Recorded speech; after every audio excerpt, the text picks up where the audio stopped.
Marianne's intro. Marianne Burrows, DTM, will be giving her speech from the advanced manual, The Entertaining Speaker, Project 1, called The Entertaining Speech. The purpose of this speech is for the speaker to entertain the audience by relating a personal experience.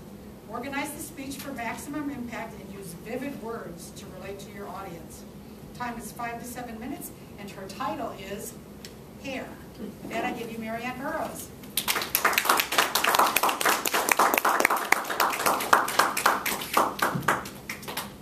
Fellow Toastmasters and welcome guests. Hair! It's such a strange commodity. It's that stuff that sprouts out of the orifices of your head. And you have no control on what comes out. For some it's curly, some it's straight, some it's wiry, some it's frizzy. We're an innocent victim of the hair that pops out of our head. And the funny thing is that scientists have found that there is no biochemical activity in hair, which basically means it's dead material. And yet we spend over $426 billion a year trying to make it look good. I was very lucky. I took after my father. I was born with black curly hair. The only trouble is, after a couple weeks, it all fell out and came in fine, thin, straight, flat, and wire, and blonde. Is there somebody out there that doesn't like me? But most people I know don't care for their hair. Is there anybody in here that absolutely loves the way their hair is all the time?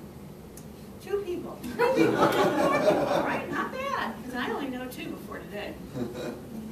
Now, hair is a good thing because it keeps your head warm and protects your head from UV rays.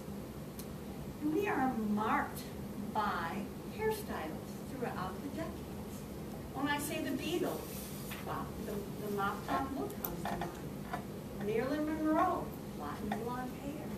Telly Savalas, the bald head with a lollipop. And Farrah Fawcett with her long, flowing tresses. And I'm sure not one guy thought of her beautiful body. And Jennifer Aniston with her long, straight hair. And Dennis Rodman with his orange hair.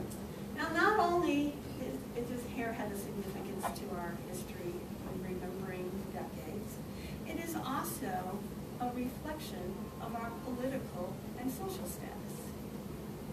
In the 1920s, right after World War I, women decided to rebel and chop off their hair in what was called the bob. It was so controversial that many hairdressers refused to even cut their hair. And can you imagine a husband or a wife, or excuse me, a husband or a boyfriend coming home to find his girlfriend, daughter, or wife with her hair all chopped off? Tongues were wagging back then. And I know what that feels like a bit. Because when my kids were teenagers, one night my husband and I went out, and when we came home, the kids were already in bed. The next morning when I got up to make breakfast, I was busy in the kitchen, and my daughter came bopping down the stairs and said, "Mom, don't freak out." I thought, what is she talking about?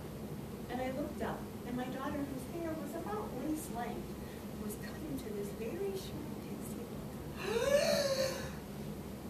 She actually looked really cute, and she did a really good job of cutting her hair. She was only a teenager. But it took me weeks before I didn't have to do a double take when I looked at my own daughter.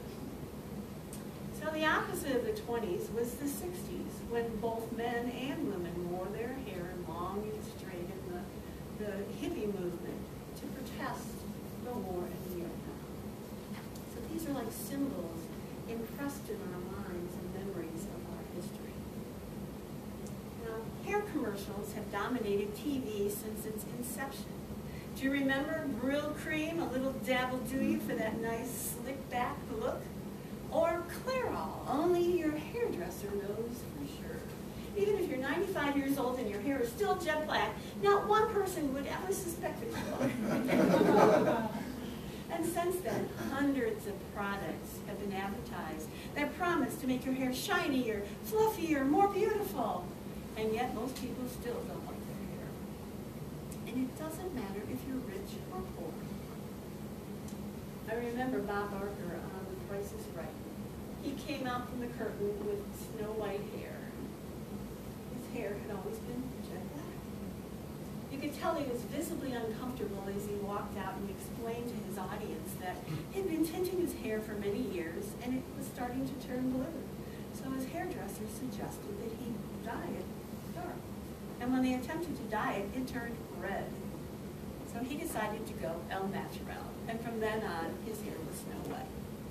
And then there's Donald Trump, who just has bad hair. Just goes to show money can't buy everything. And I would say statistically women have more challenges with their hair than men, but men have their issues as well. They can part their hair, have no part, or have hair that departs. And for many guys, that's devastating. And we are marked by our hair. Oftentimes we describe somebody, oh, their hair was brown and down here, so that we can explain who another person is. But also, facial hair can represent the way a person looks. I have a friend who was with a fellow for many years who always had a beard and mustache. This one night after she went to bed, he decided to shave it off. So the next morning, she was horrified when she woke up sleeping next to someone she didn't recognize. I can remember my son when he was in middle school. He'd get up, take a shower, wash his hair. He had this colic right about here. So he would take a glob of some type of gel or product and put it on his head and come down for breakfast. And the whole time he'd be eating breakfast, he'd be holding down, patting down that colic in hopes that by the time he went to school, he had it under control. So hair is important and valuable. And an article from The Economist called The Beauty Business, Pot of Promise, says Americans spend more each year on beauty than they do on education. Such spending is not mere vanity. Being pretty, and quote, or just not ugly, confers enormous genetic and social advantages. Attractive people, both men and women, are judged to be more intelligent, make more money, and are more likely to get married. So there are great values in taking care of yourself, and I think we should all do our best to look good. But I think, considering the fact that hair is dead material, we might want to think about it from the perspective of the Seinfeld show. It was a show on much to do about nothing. I think we should think of hair as much hairdo about nothing.